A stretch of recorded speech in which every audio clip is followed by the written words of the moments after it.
So, interrogation from science to practice. Let me just say a word about the word interrogation. I'm going to use that term and interview exchangeably. The science that's relevant to both of those is equally relevant. An interrogation is an interview where people are assumed or perceived to be in custody.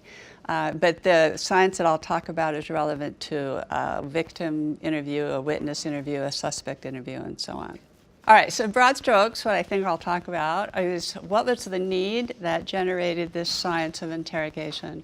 What was the government's response to it? I'll say something about the science to give you a flavor for it.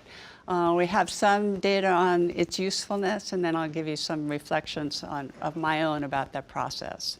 So in broad strokes, this is a comparison of, actually it's still current, mostly law enforcement and intelligence community versus a science-based method. 50s science versus 21st century science. The current methods are very accusatorial. They're guilt presumptive. Right? The science-based methods support the idea of rapport, and I'll say a bit more about that. Current methods are confession-focused. We just want to get somebody to admit to something. The Higg methods are based on getting information. So in broad strokes, this is the model that the Higg put together based on science. We pulled in science from various domains. Right? A lot of the science that we pulled in came from clinical psychology, from negotiation, from subject interviewing, from persuasion, from advertising, and so on. So a lot of the science hadn't been tested in an interview context, although subsequently some of it has been.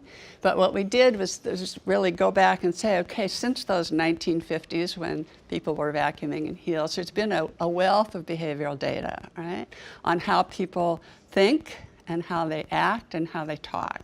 So we brought that into the Higg and then commissioned our own reports as well. And this is in broad strokes. There's stuff on how do you make decisions, how do you plan properly for an interview.